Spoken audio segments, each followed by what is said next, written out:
Hare Krishna.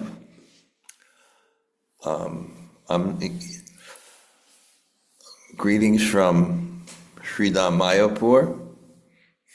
I have a beautiful, kind of a one-bedroom apartment on the roof of Jagadish and Yugala Prithi's place. It's really nice. And nice to be in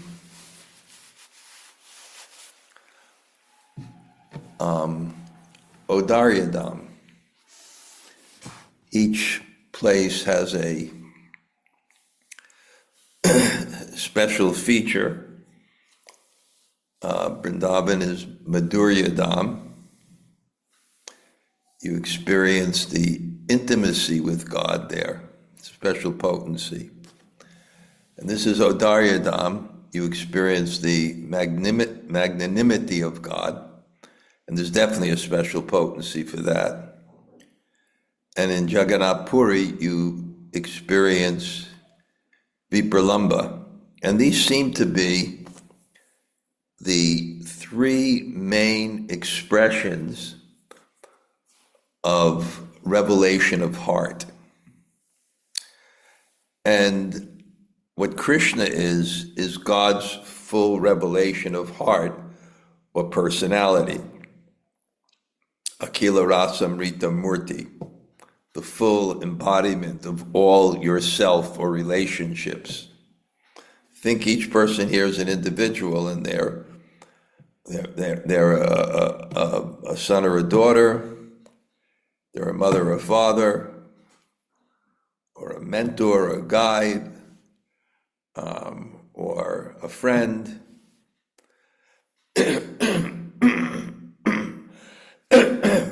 Or a lover, a disciple, a teacher, but the full self, the intimate self that manifests at home, and therefore we say, Ete chamsa kala pumsa Krishnas tu Bhagavan Swayam. Krishna is the full Swayam, the original Godhead, not the, I mean, there's no temporal, spatio-temporal confines of God, so it's hard to say original. We have to use language that sometimes doesn't fit to that realm. But at least we mean the fullest manifestation of God, and the fullest manifestation of any personality is their intimacy, their magnanimity, or their longing for someone. So that magnanimity is here in Mayapur, and you get love of Godhead by kirtan, in Vrindavan by the dust, and Puri by the prasad.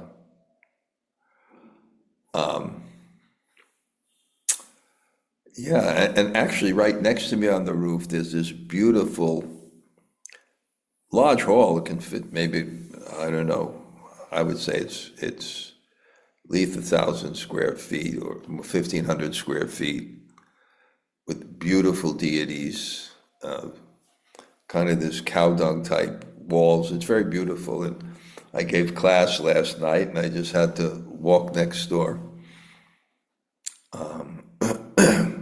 So it was quite wonderful. I see Gail there. I will be taking the audience and the prasad of Savitri Bhattacharya in a few days.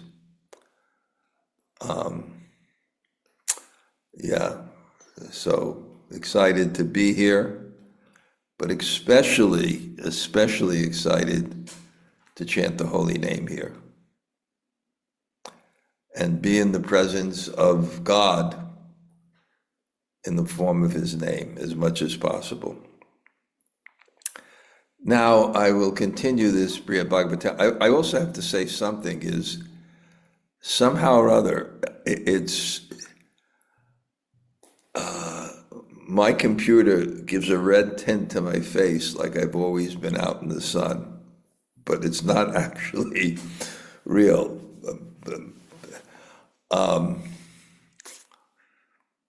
Yeah, so we're in this very challenging section of Bṛhad-bhāgavatāmṛta, and I'm trying to give you context. And the challenge of this is we do it once a week, and memory is really short term, especially for I don't know. It's complex. It's a very deep book. I mean, I'm even mind blown when I'm studying it every day with Dhanurdhara Swami. Not every day, but it's scheduled every day, but sometimes myself or him. The brilliance, it just keeps on striking me, the brilliance of Sanatana Goswami, Parama Dashantim, this high, never narpita charimtra, never before given for billions of years, whatever it is. This Braja Bhakti, this intimate side of God, and the invitation for us to awaken that within ourselves, and how expertly he presents it, not just by stating, I guess in good writing, or when you try to convince someone, they say something, don't tell, show. He kind of shows it through the plot in so many ways. Now remember, this is a summary of the Bhagavatam by Maharaj Parikshit to his mother, with a limited amount of time, so it takes a different shape. So the Bhagavatam means get there to appreciate the smiling face of Krishna, the rasa dance, the deep subject, even if you're not in that type of relationship, like Bhishma Dev, appreciating the essence of that full freedom in love, full freedom, giving God's heart. This is just another interesting thing I'll share with you here before I get to this topic is, some of you may know Neelam Bari. She's a beautiful singer, and her husband, Sundar Gopal. And I once showed a picture of me sitting next to the daughter, who's from a different world, amazing. On Rachmaninoff's piano, she's practicing. So they have a place here. In Moscow, I stay with them. In Mayapur, I come for Prasadam. And she gave me a book that one friend of hers gave her. She has a friend that was initiated in some Gaudiya Math, and he knows all the different places. He studies all the different places of Sri Gaur-mandala Bhumi, this whole place. She gave me a book. It's interesting. It's I'm just sharing with you here a bit, and we'll get to the subject matter, but it's about someone I just recently heard of, Aniruddha Das Adhikari. He was a disciple of one of Prabhupada's godbrothers, and he was a family man, an engineering degree, lived outside Jaipur in a village or town, very attached to Radha Govinda Dev. And after he got initiated, his guru told him to chant 64 rounds. And I forgot, he said, this may be difficult. His guru said, no, you should do it. And he chanted 64 rounds every day. And then he retired, and he increased it to 3 lakhs. And a friend of mine visited his village or town, and they were amazed. The whole village was chanting 1 lakh, practically. Children were chanting. So evidently a very powerful soul. So he wrote letters about chanting the holy name.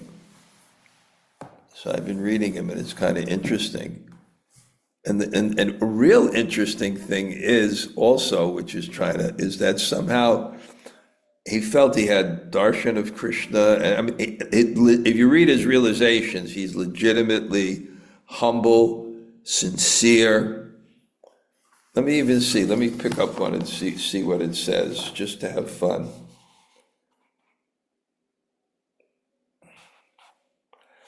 I, Aniruddha Das, most wretched and falling among human beings, lower than the lowest, offer prostrated obeisance at the lotus feet of my worshipful spiritual master and the best among devotees, Sri Bhakti Sarvas Nikinchana Maharaj, and pray that my bhakti may rise progressively, attaining transcendental love that awards Bhagavan's direct audience in this lifetime.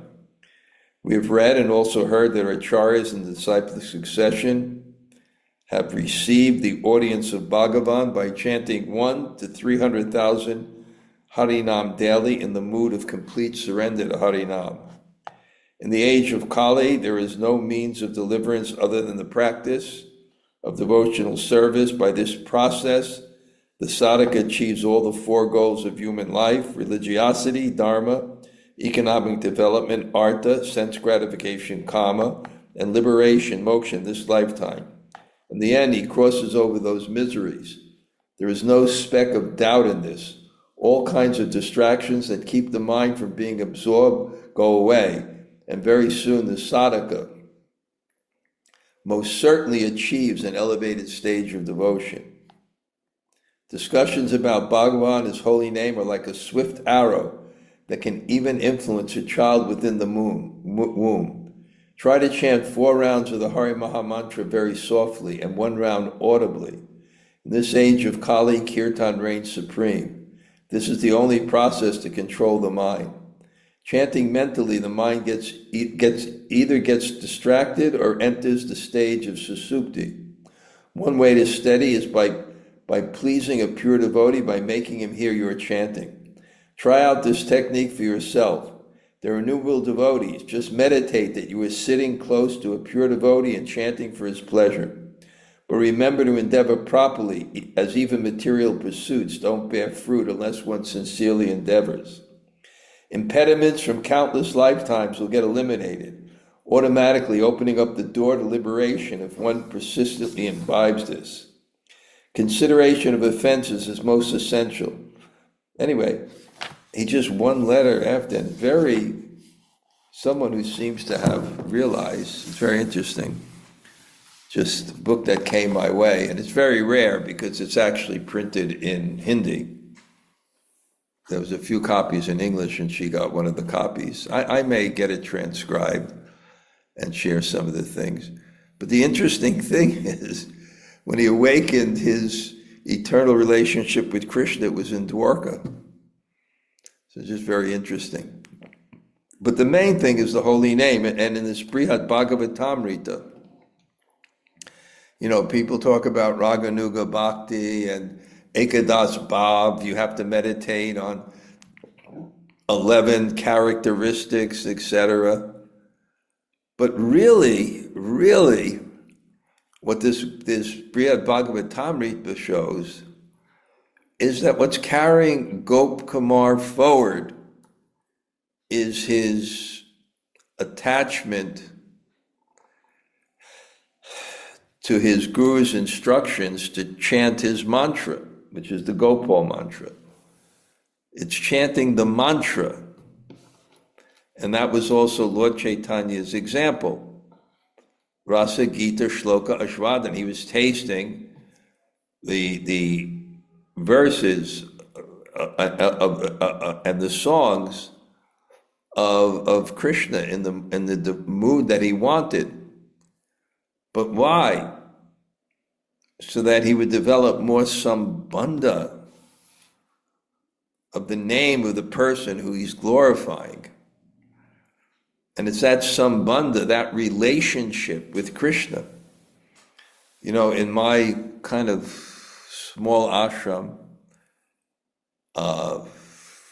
there's one sadhu, is an ISKCON devotee, there's one sadhu that kind of takes care of it. And he's literally speaking a engineering genius. If you see the Prabhupada, the Temple of Vedic Planetarium, and they have those different molds that look like marble and things like, he figured it out in India, how to do the whole thing. Same thing with the Sri Rupa Seva Kunj. In our retreat this year, we're getting quite, in both Puri and Vrindavan, quite a wonderful crowd wonderful group of devotees. But this person is very attached to the holy name. He has some kind of arthritis. He can't really sit. He's about 50 years old. But he talks about chanting the holy name as being with Krishna all day. And you see, he doesn't, when he wakes up and he just begins to chant and chant and chant and chant and chant. And then when seva or service comes, he does that service. I mean, I'm so happy to have him there, both for his association, for the fact that I'll joke, now that I'm a householder, I have my own house or something, I see, wow, take care of it.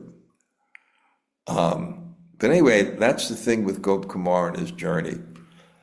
And I'll read a verse today. I don't know where I stopped off. I have to get into this habit of remembering. I'll just start with verse 21, and we'll discuss it. 22. Om Namo Bhagavate Vasudevaya. Om Namo Bhagavate Vasudevaya. Om Namo Bhagavate Vasudevaya. Sva-kāryāt pūrva-pūrvasmāt. kāraṇaṁ cottarottaram. pūjya-pūjaka-bhoga-śrī. mahattvenādhikādhikam. Each covering was the subtle cause of the one before it, and had greater object of worship, a greater worshiper, and greater sense gratification, opulence, and importance. Mahat, great, adhikam, more and more great importance of Śrī, opulence, bhoga, enjoyment, pujaka, worship of puja, the object of worship.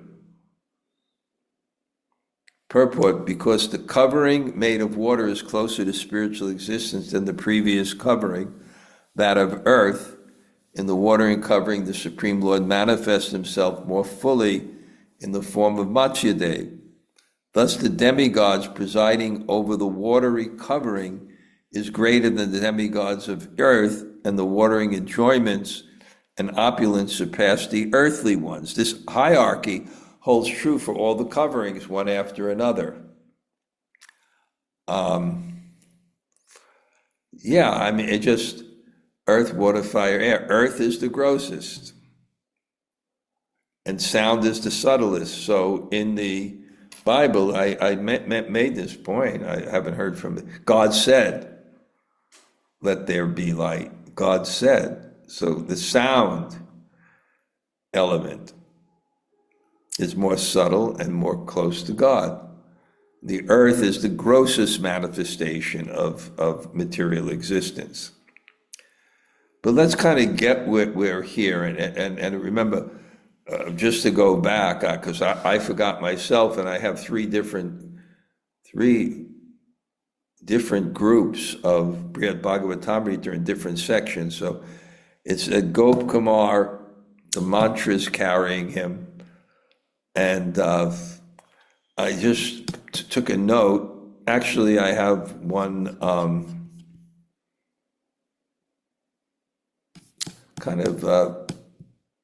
new devotee, but volunteered service to me, and they're putting my Bṛhad-bhāgavatāmṛta into verse and commentary. So this is from a previous commentary that I'm writing. For Gop Kumar, several things are going on.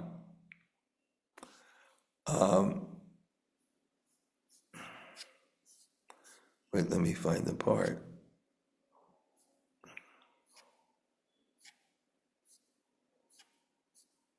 One second. Wow. I already did this and they already have a commentary on it.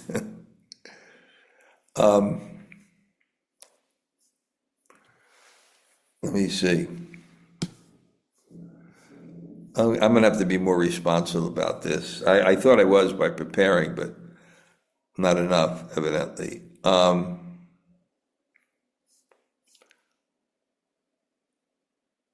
Okay. Let me find the part I wanted to read.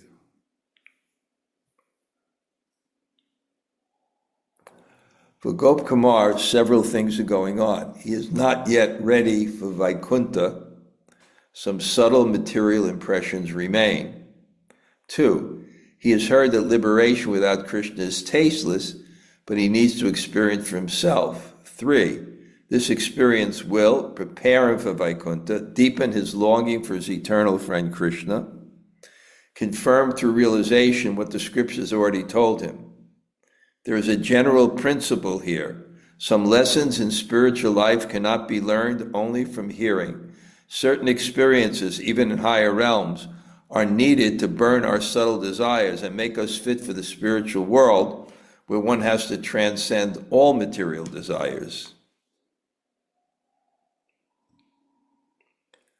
So Mahakalapur plays a similar role in Gopkumar's journey. It's not his final home, but a station where subtle attachments are exhausted and his longing for Krishna is intensified. So the interesting thing, now, because there's so many subplots, remember that Gop Kumar is actually being sent by Radharani to speak to this Mathura Brahmin. And you remember at the beginning of the story, the Mathura Brahmin wound up in Keshi Ghat and met Gop Kumar and explained that he had, the Mathura Brahmin explained that he had this mantra and it was carrying him to different places, and he's looking for the Ishtadev, the goal of the mantra, and he doesn't have knowledge and he's wandering around. Remember that the faith is pushing you forward. And that faith is in the experience of God that comes into one's heart. Brahmanda Brahmate, Konya Bhagavan Jeev, Guru Krishna Pasadi, wandering universe for universe, species of life. By the mercy of Guru and Krishna, one gets the Bhakti Lata Beach. That's faith, that trust by some experience. And it carries one forward.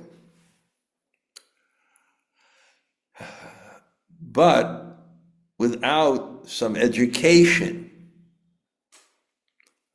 the path is not directed and the path is not straight. Without education, it becomes trial and error. With education, if you have faith and realize in the teachings, then there's no trial and error in that sense. Or there's less trial and error. It carries you forward. And the interesting thing that will happen at the end of this, which will be very exciting, is that the Mathura Brahmin, unlike Gop Kumar, because he's being educated by the Bṛhad-bhāgavatāmṛta, as Gop Kumar is relating his whole story to him, because he has that education, he goes directly. He gets faith in such a way that he's not confused. He's not confused. He goes directly. So anyway, with Gop Kumar, without this kind of education, but these wonderful qualities of faith and simplicity, he's moving forward.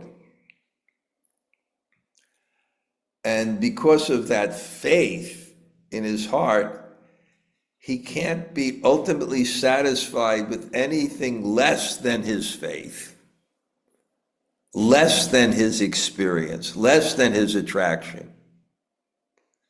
So remember, something sparks within him this sense of fear, he has everything, he's the king, he's Brahma, so qualified, he's Brahma, not attached to it. And certainly not attached to it. He doesn't even like it, position and power. And, some fear of death is there, even a Brahma Bhuvana Loka, Puna, even up to Brahma Loka, a Brahma Bhuvana Loka, Puna Avatano, Puna, again Avatano, again you come down. So he somehow hears the Bhakti Shastras about liberation, and there's this whole description of it, and and they tell him that even in Mahakalapur, they say, you should go to this Mahakalapur, you should try something with liberation, that the manifestation of God will even be more powerful. Even though you can be blinded by the light and effulgence of God and take the service of being a particle in his effulgence, you'll merge in your consciousness, although you'll still remain an individual that's experiencing this. But behind the effulgence is something extraordinary, which and we'll see that today. But when he thinks about why should he go? Because he's already on Brahmaloka, and Brahmaloka there's Mahapurush. Vishnu is already there, he has that experience. And then somehow or other, that theme of God instructing us according to our faith and willingness to accept that instruction. This is a key thing in spiritual life. That kind of, you have to understand the divine is always there. He's waiting for the opening, which may come, and many times comes, from a tremendous material disappointment. That opens your heart to seek something higher than the way you have perceived life, and you have lived life, and if you understood life, and God sees that. So somehow God is really seeing something in this Gop Kumar and wants him to reach his potential, and somehow tells him he should come to the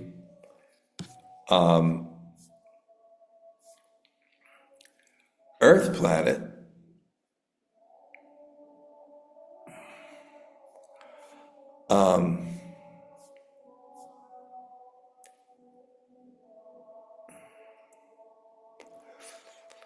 and tells him to go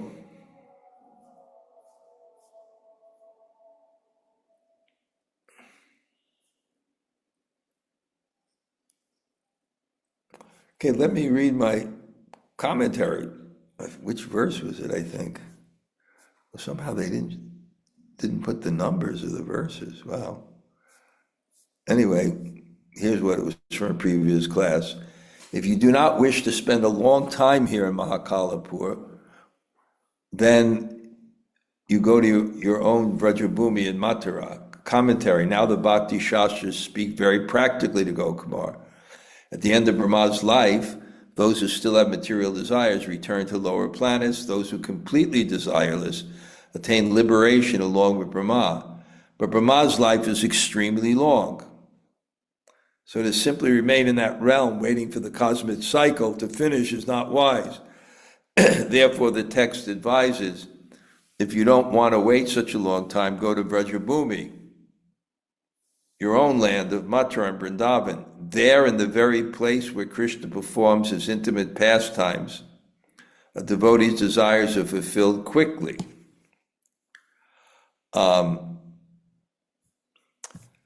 Anyway, he goes, he meets his guru. Boy, it's taking so long just to get to where we are, but anyway, his guru educates him. And then he educates him, and chanting his mantra, he becomes completely transformed. And he begins his journey through the universe progressively. And through each covering. And each covering has a greater facility for enjoyment and a greater facility to please God. And each covering is more subtle. And it says here, greater object worship, etc. As before, I crossed over each of these coverings, finally came to the covering made of primordial nature, composed of the most subtle form of ignorance. It was dark blue and attractive to the eyes and mind. Purport, as before, implies that each stage of his journey, Gopkumar was greeted as a welcome guest by the presiding deity, who requested him to stay and partake of the pleasures of that realm, which Gopkumar politely declined, taking his host's permission to travel on. Finally arrived at the covering of Prakriti, so earth, water, fire, air, ether, mind, and it somehow comes to the mahatattva, the material basis. So this is even more enjoyment and a greater manifestation of God.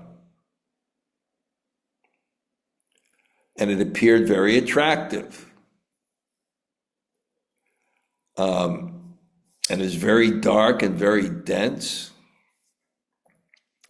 Seeing spread everywhere a color like that of my worshipful Lord, I was very much delighted. I had no desire to go further.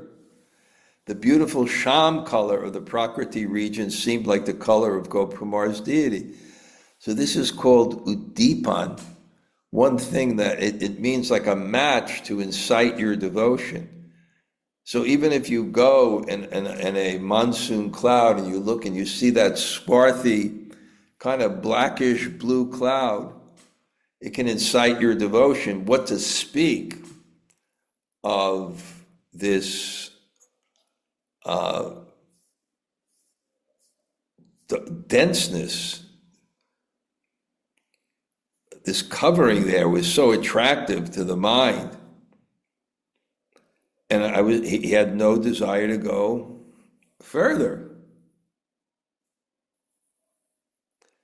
And this effulgence extended infinitely, and he was so charmed by the color that he felt no impulse to move on.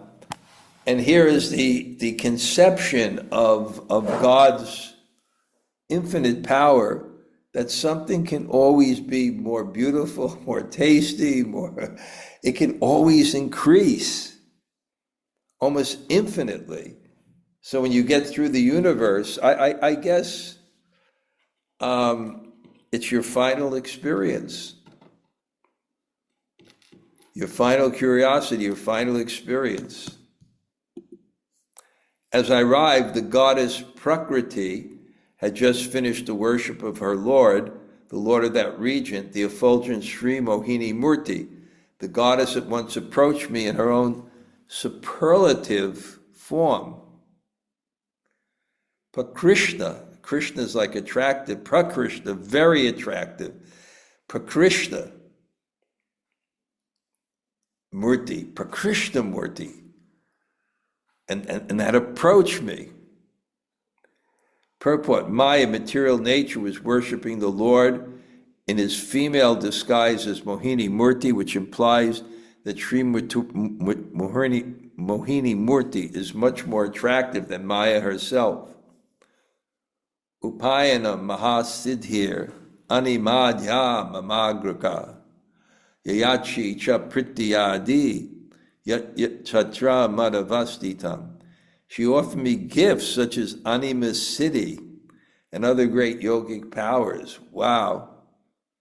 Yogic powers are my godbrother, Pyari Mohan, the longest serving temple president in ISKCON by far, 45 years as a temple president.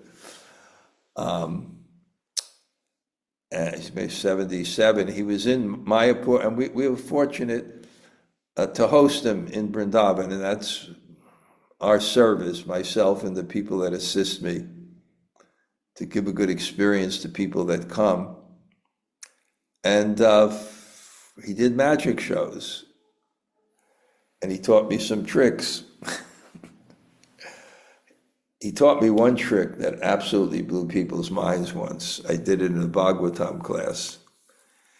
I was here in Mayapur, this was several years ago, maybe 10 years ago or something. He was in class, and I said any questions, and he stood up.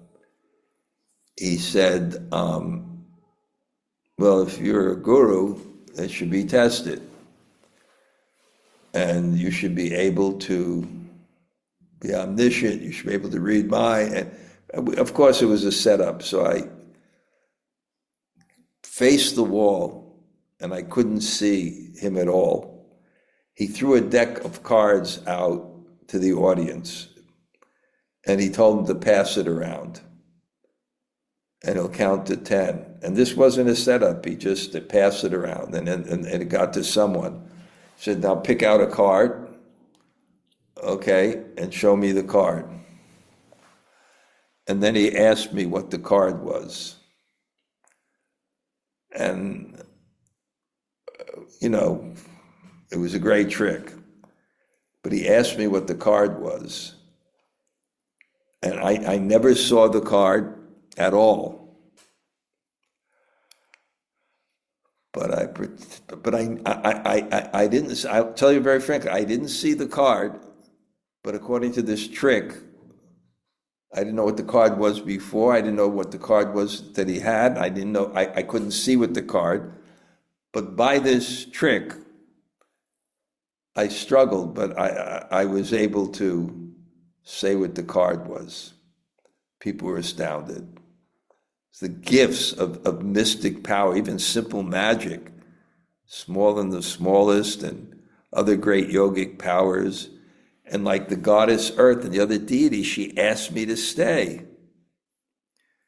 She sweetly told me, if you want to achieve your goal, liberation, then be kind to me, because I am the bestower of liberation. Purport: one would normally think to attain liberation, one must reject material nature, but in fact, one chooses liberation when material nature chooses to release one. Now I realize I spoke on this verse because I remember the point I made about this verse. And I quoted the verse, Daivyesha gunamayi mama maya darateya mameva papadyante mayametam tarantya, that the energy, this material energy, is divine. Daivyesha gunamayi mama maya darateya, and it's difficult to overcome. And the reason it's difficult to overcome, because it serves your desire. When you don't want to be what you are, it can only be fulfilled in illusion. So it follows your desire. So until you change that desire, you can't overcome that energy that's serving your desire. But if you surrender, if you change that desire, then you become liberated from that energy. So this is what's indicated here. Or if you want devotion to Vishnu, still you should be kind and worship me. the giver of devotion, for I am his maidservant, his sister, and the embodiment of his energy. So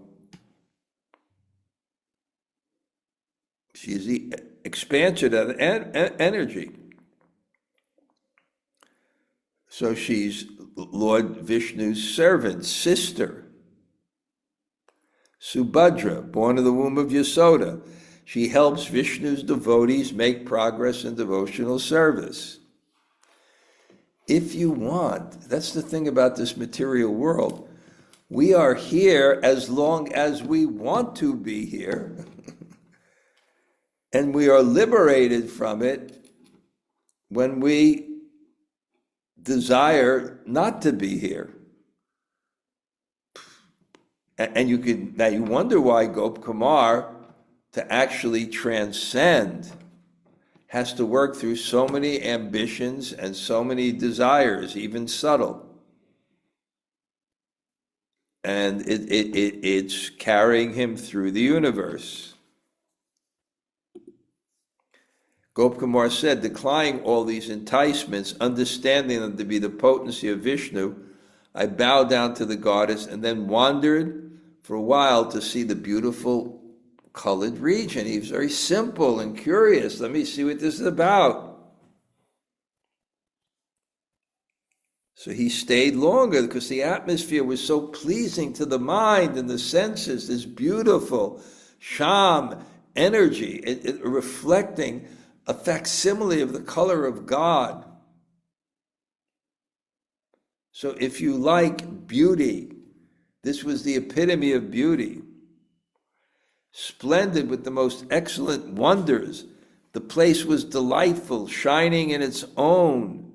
Multitudes of living entities enjoying it, their bodies made of primordial matter. Purport, Pradhan is the most subtle material energy from which all subtle and gross manifestations evolved. The beings Gop Kumar saw had the bodies of Pradhan, transcendental to the limited names and forms of manifest creation. Pradhan hides the spiritual reality from conditioned souls, but she is still described here as self-luminous, because when the conditioned souls are enlightened by transcendental knowledge, her darkness dissolves into spiritual effulgence. It was inconceivable, utterly enchanting in opulence, and many in its forms all at once. The whole of material creation dwelt within, and with all the elements of creation, subtle and gross. So this is, everything we're attracted to, it's coming from there. Subtle, gross. We have so many likes, so many dislikes. Just think of the things you want. Think of the things you're attached to now. And think of it enhanced infinitely in the primeval cause of it, being the root cause of all material manifestation.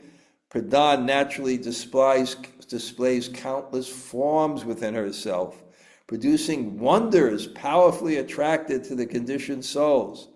How she works cannot be described in words or comprehended by the material mind, because there's no other thing like it in our experience. She comprises the entire created world and its perceivable objects and their unseen causes. The most subtle of these causes of material existence are the 5 tanmatras, the abstract forms of raw perception.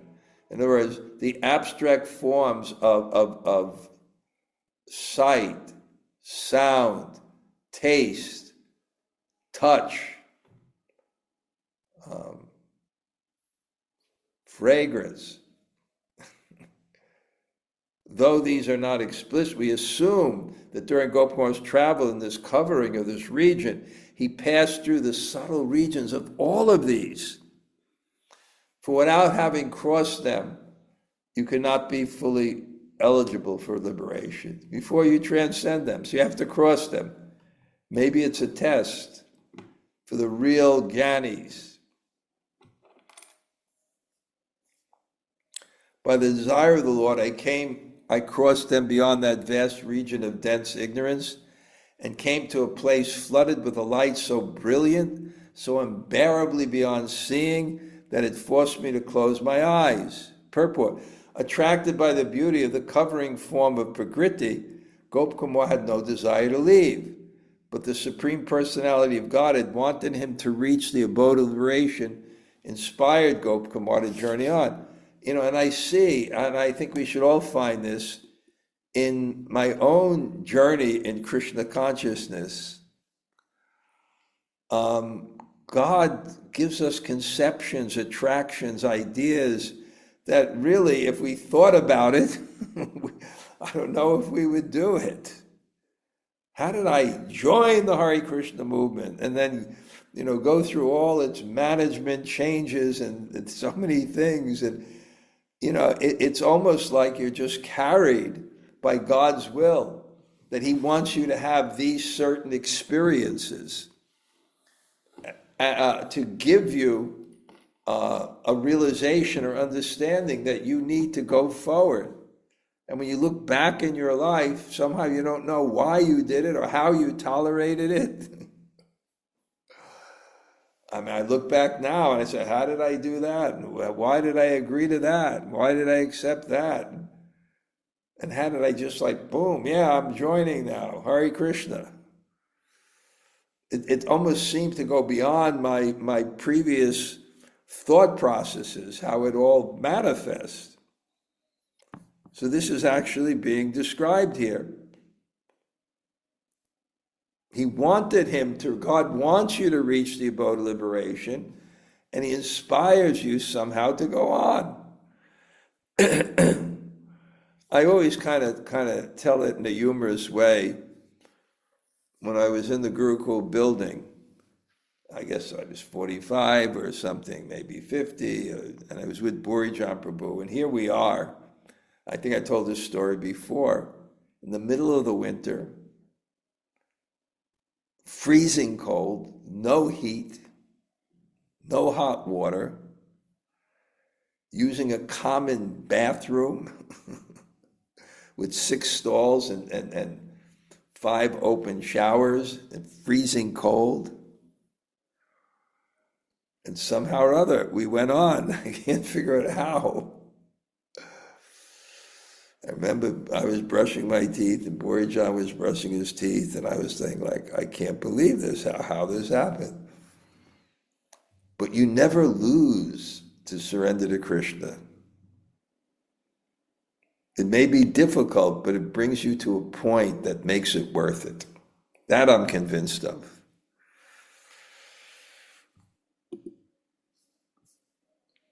With utmost devotion, I struggled to look ahead, and then I saw the Supreme Lord, effulgent like millions of suns. Bhaktya parama-yatnad, agre drishte pasarayam, surya-koti patikasham, apasyam parameshram.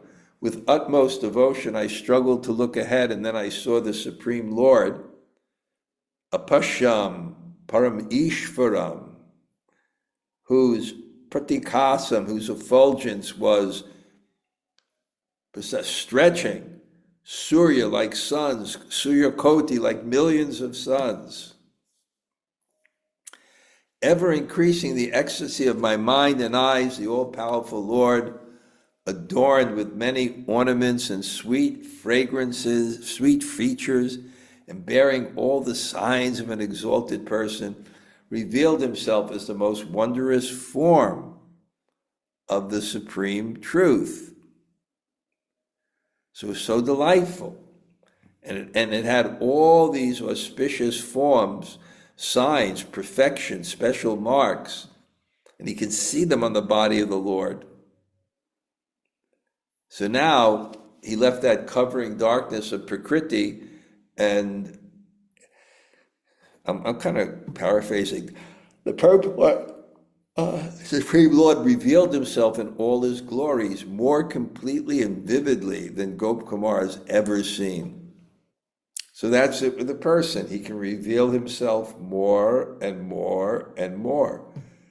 And in each layer of the universe, God is revealing himself more and more and more. And that's what the beauty of personality is. It's not something you can understand by analysis. It's something you have to understand by experience. And what is that experience? The revelation of the person in response to your love. Though always beyond material qualities, in spiritual qualities he is full, though formless, in form attractive to all, though never directly connected with Prakriti, that infallible Lord appears resplendent in her company as she performs her pastimes under his shelter. So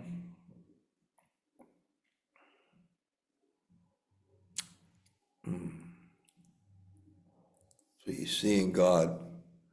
A flood of reverence, fear, and joy overwhelmed me. At that moment, I simply didn't know what to do.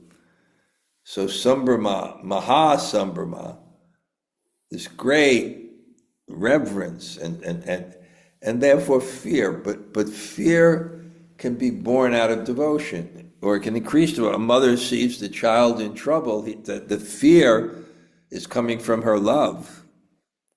So fear can come from love, or you're with a very respectful person and you're apprehensive that you don't want to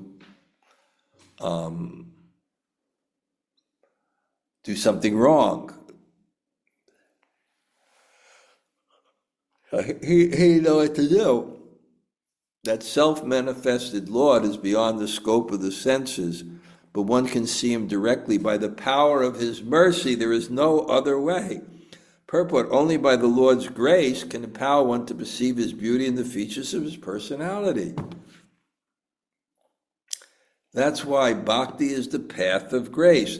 That's why bhakti is the abhideya tattva, the means of realizing the absolute truth.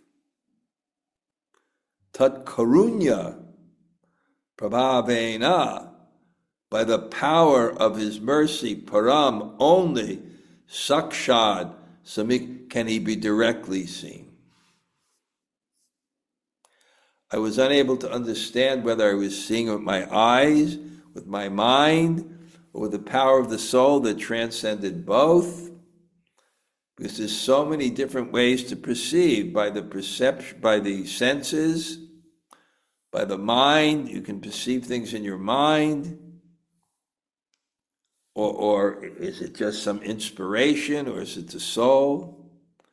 Although at one moment I saw him as formless, I remembered the mercy of the Lord of Niladri, and the next moment I saw him again in his personal form, vastly effulgent, and I was full of joy.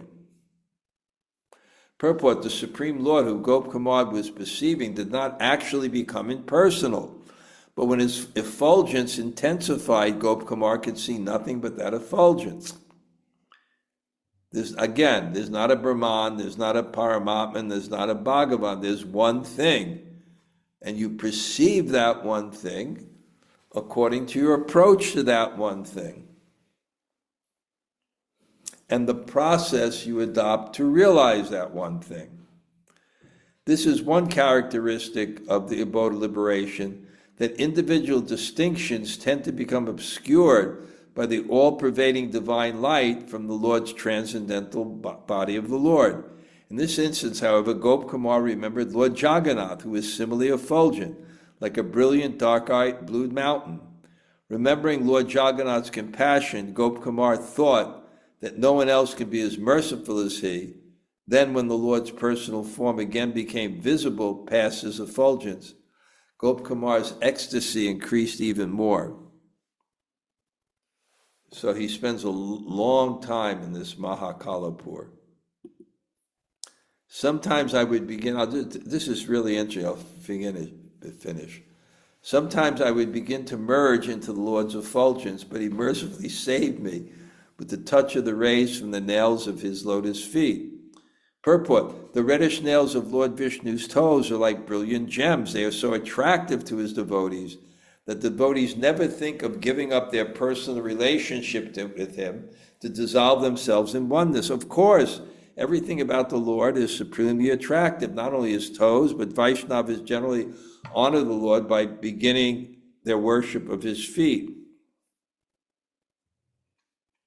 Okay, one more, because this purport is really interesting.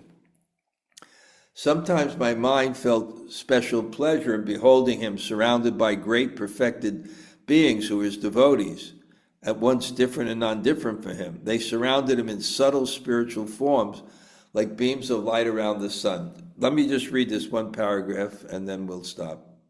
The Supreme Personality of Godhead always invites his part and parcel jivas to share loving reciprocation with him, even in the abode of liberation.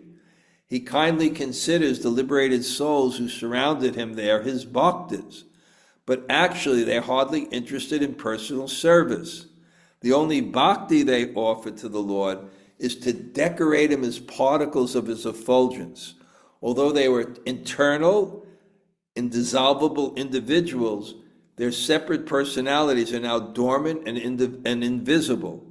Like all jivas, they are both different and non-different from the Supreme, like rays of the shining light from the sun. In spiritual substance, they are one with the Lord, but they have autonomous identities with their own consciousness, their own bodies, and their small capacity to control. Now, I guess Jamunajaya had to leave. Okay. Gail, any questions? So many, Maharaj. Yes, there's so many things I'm confused about. Like one, for example. Okay, let's see if it's deep. Good. Yeah, Good. for one thing, is it Krishna himself or the Bhakti Shastras that were encouraging Gopakumar to go to Mahakalapur? It was first the Bhakti Shastras Uh-huh. that encouraged him to go. They said after that's why it was so confusing, because they were promoting Gyan, but then they say we have more wonderful thing, and then they began to describe the universe. And they said, you know, it's really wonderful and you have to go there. And then they said, well, there's something even more effulgent there, you know, that God has even presented what he's seeing now more effulgent. Then Gopakumar had a doubt. He said, well, why should I go? I can see the Supreme Lord right here.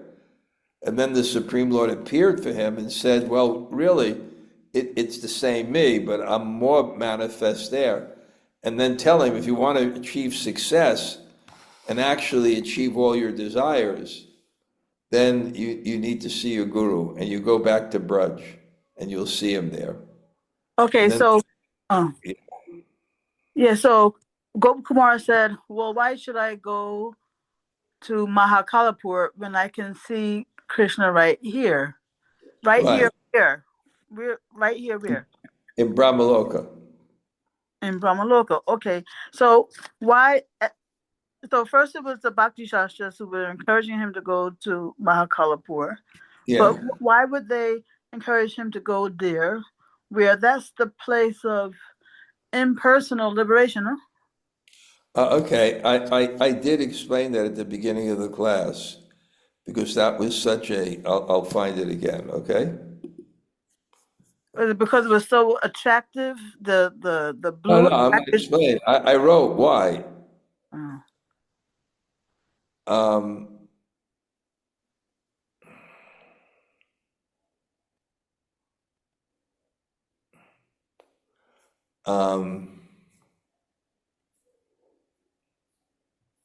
I wrote that down, so let me just find it. Okay, this is my commentary on that exact verse, right? The verse, by crossing beyond these coverings, one reaches the abode of Mahakal, the imperishable realm where material existence disappears, is called Mahakalapur, because they're all material causes and effects are absent. Commentary. Beyond the 8 coverings of the universe lies Mahakalapur, associated with Sayuja Mukti, merging into the effulgence of the Lord.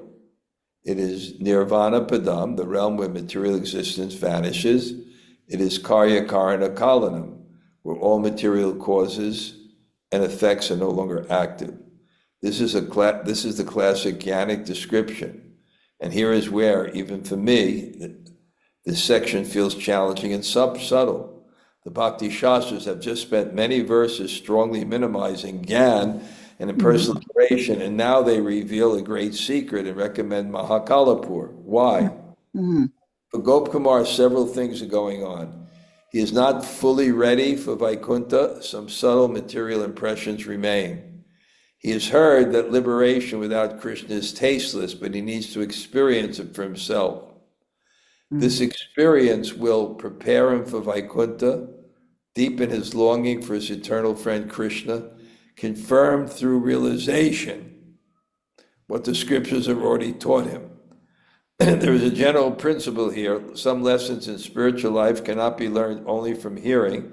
Certain experiences, even higher realm, are needed to burn our subtle desires and make us fit for the spiritual world where one has transcended all material desires. Okay, so I thought that in his journey, he had already seen Krishna to some extent, no? Not at all? No, his mantra, in his mantra, he had some realization, but he wanted to see what was in his heart externally. And he didn't have knowledge, so he kept on thinking, maybe this is it, maybe this is it, maybe this is it. Okay, so he went through the various layers of the and coverings of the universe physically. Yeah. Physically, Yeah. but then we hear that he went through them like again, but more quickly because he had developed a higher taste, maybe, or something like that. Something like that, yeah. I don't, did we read that already? Well, I mean, I'm only hearing from you, so. Yeah, he went really quickly. I'm wondering if we really skipped way before. Okay, just remind me to start next time at this verse, because it's so hard for me to keep track because I'm doing so many. Well, I don't want to remind you because I need the repetition. It's so No, hard no, to but if get I'm there, then I'll repeat what was before. Yes, something, I'm not sure where it was, but he went really quickly. Yeah, right. He the saw them. last class you Right. mentioned He this. saw them really quickly. And after he went through those planets, it says, then he reached the covering of the universe. But he went through really quickly, only in his mind, no? He had gone to those planets. We had followed him going Yes, to all the planets. yes. Then after he got the mantra from his guru, and he passed all those planets in just a speck of the eye, real quickly. But then when he passed the planets, he came to the coverings of the universe, because all those planets were in this universe. So that's what he reached. And then when he reached to the coverings, then he went into the shell of each of these elements, and they formed a shell, and they entered into a body, and you enjoy the full desire, the essence of pleasure that had to be in every one. Maharaj, I didn't follow this at all. But I think it's going to be too much. Okay, I'll try to explain it more quickly, a little more simply. After he met his guru, he was able to go through the planets real quickly. But the planets are all in this one universe. Oh my God, you froze. All the planets are in this one universe, and covering this universe of 4 billion miles, then there's earth, water, air, fire. There's coverings of the universe. So the universe is just like a speck within these gross coverings. Yes. Now he's going through those coverings of each of the universe, and in each of the coverings, there's a devata, there's a demigod, and there's a form of God. And as he's going to more and more subtle elements, the revelation of God, the advancement of the worshiper becomes more and more matured. And now he's finally come to Pradhan, the primordial material basis. Yes. And somehow or other, yeah. And then it's so effulgent, but beyond that, he sees the source of the effulgence. But you can be blinded by it. And then it describes that some people take the service of being a particle in that effulgence. Mm-hmm. Those are the ones who emerge, right? Yes. Mm-hmm. And it's very tempting, and it's very attractive, and but God had a plan for him. So within that plan for him, he wasn't meant to be there, but so somehow he kept on dragging him forward. And there's pure bhakti and there's Jnana Mishra bhakti. Jnana Mishra bhakti means that you're aiming for liberation, but first you negate the material conceptions. There's people that do that. Their goal is bhakti, but first they practice austerities and jnanic things, and they become completely attached from the body first. So it gets mixed with devotion. So this may represent a very jnanic thing also. Mm-hmm. That first you're going to negate. It's just like the liberation of Maharaj Yudhisthira, when he went to the north, right? So he gave up his uniform, then he was amalgamating all the elements of his body into the collective false ego. Mm-hmm. So I think what we're seeing here is there's different paths. And obviously what's going to happen, because when Gop Kumar explains this to this mature Brahmin, he just kind of understands and surrenders fully and goes back to the spiritual world. See, at the end of Gop Kumar's story, he's going to wind up in his spiritual form in the spiritual world. After all this, that's what's going to happen.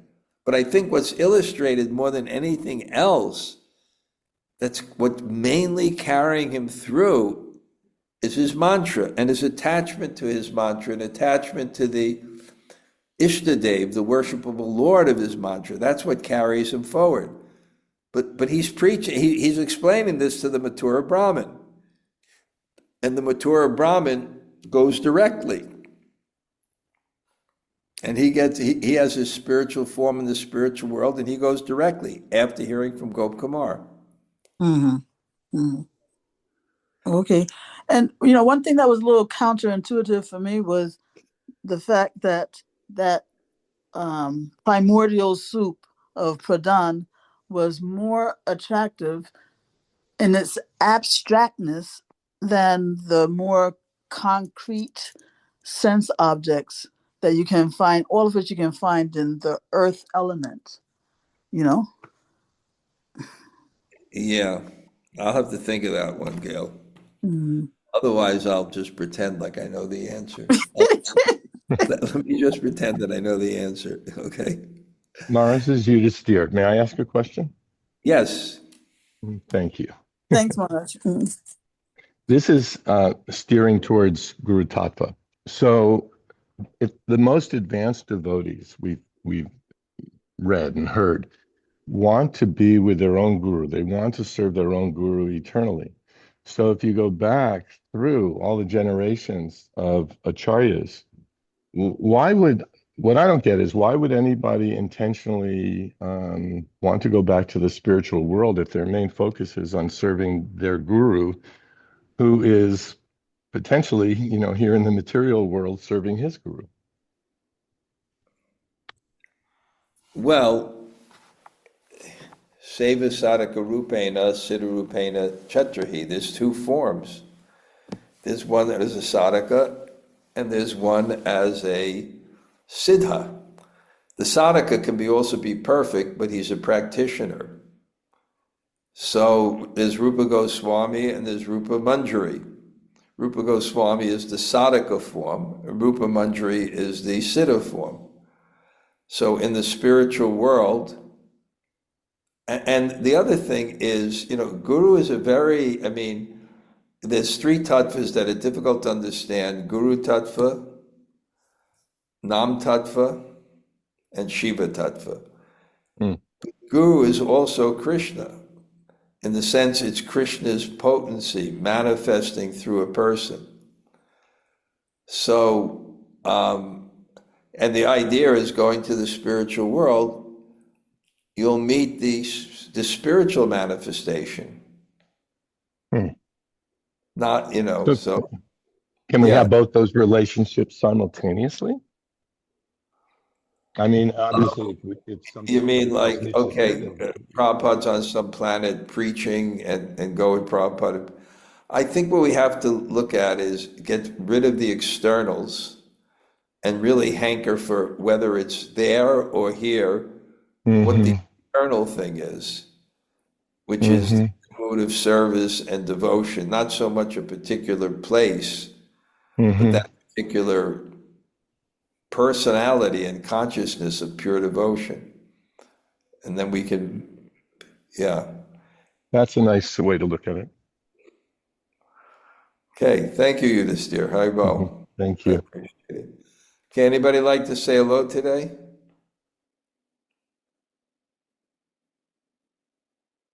Hare Krishna, Guru Maharaj. Jai Shri Radhe. Thank you so much for the class. So happy to see you in Mayapur. Okay, great. Yes. You stayed in this. Oh, I'm sorry. Okay, what's your question? I have a question about the material nature. So you were saying that we are staying in material nature as long as we want to stay in here. And the way to deal with material nature, it's not to try to avoid it or not to try to deal with it, but try to please it. Is that correct? I didn't say that. I didn't say that. That's why I'm asking the question. There was a verse that said that. There was a verse that said that. I guess, Prabhupada gave the example of the government. It makes the prison house, it makes the educational system, but it's the government. So there's material energy, and it can be used to, it's just like it says, the senses are the enemy of the best friend. It depends how you use them. And when you use things, everything is God's energy, and when you use it in God's service, then you see it as God's energy, and it has a completely different influence on you. Okay, Haribol. Thank you. Kalachandri, I saw you. It'd be nice just to say hello there for a second there, if you're still there. Hi, Krishna Maharaj. Thanks so much for the class. Great class. Oh, wow, that looks so comfy, huh? Wow, your library, huh? Your books. Yeah. It's great. Okay. Thanks very much. Haribol, nice to see you. Hare Krishna. Okay. Anybody else like to say hello? Oh, Kalachandri, I wanted to ask you a question. Okay. My next Monday morning greetings, I'm talking about the next one after this, which will be the beginning of the year. So I write something on writing, right? So you told me two things that I want to say that I learned. One is about adverbs. What was the quote about adverbs? Adverbs are not your friends. And who said that? Stephen King. Stephen King. And in my writing, since you told me that, I cut out a lot of adverbs. And I see how many adverbs don't really add. Yeah. If you've got a good verb, that's what does it. And the verbs are like the engines of your writing. They make it move forward. I see that actually. You told me that. And then you go and it actually somehow, it's just like that. You're like putting something on the engine and it kind of slows it out. So Adverbs Are Not Your Friend by Stephen King, and verbs are the engine. Okay, because this is one thing. The other thing was I'm dealing with two people who are showing me their writings, right? And they have these brilliant things that have to go. And what I found out in their writing is they really wanted to write about this brilliant thing, but they had to put it in context. And the context became a completely different theme. And then it was pop, this thing. And I said, write another paper about it. It's just so hard. And then another person was writing this philosophical treatise, right? And it was flowing along. It's a controversial point. It was flowing along so nicely. And then came this point that was kind of like the punch or something, but it was more confusing. It brought up so many questions, and it was like trying to pull teeth, getting them. They just don't want to get rid of it. And, they defend it. So someone said, cut your darlings. Murder your darlings. Murder your darlings. Who said that? I'd have to look that one up. I've always heard that. And I think one writer also said, a good writer is more important than what you put in is what you take out. Did you ever hear that one? Okay. Or more important, yeah. I find that, in my writing, the most important. I like also, the sculptor Rodin who did The Thinker. They said, Yeah. how did he make his sculpture? He said, oh, I just get rid of everything that's not the sculpture. So with writing too, you just get rid of all that stone that's not actually the sculpture. That's the art. Yeah. And it deals with your ego. It deals with so many things. Get rid of the stuff that's not the sculpture. Okay. This is on my next Monday morning reading. I guess it comes out soon. It's called The Philosopher's Corner.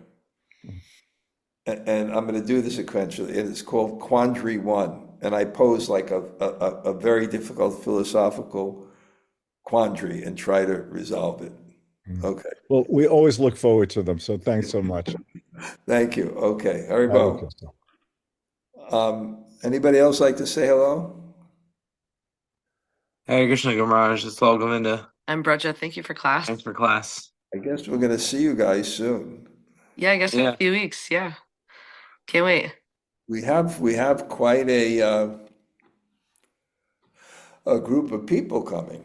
I'm surprised because I don't advertise practically. And we divide it in two, and some people go to Puri. So I used to have Puri. Then I divided it into two. And Puri also, a lot of, we're all filled up, the whole building. Great. That's great. All the sponsors for all the feasts. But I'm seeing, we got about 25 people. Nice. Yeah, for Govardhan, right?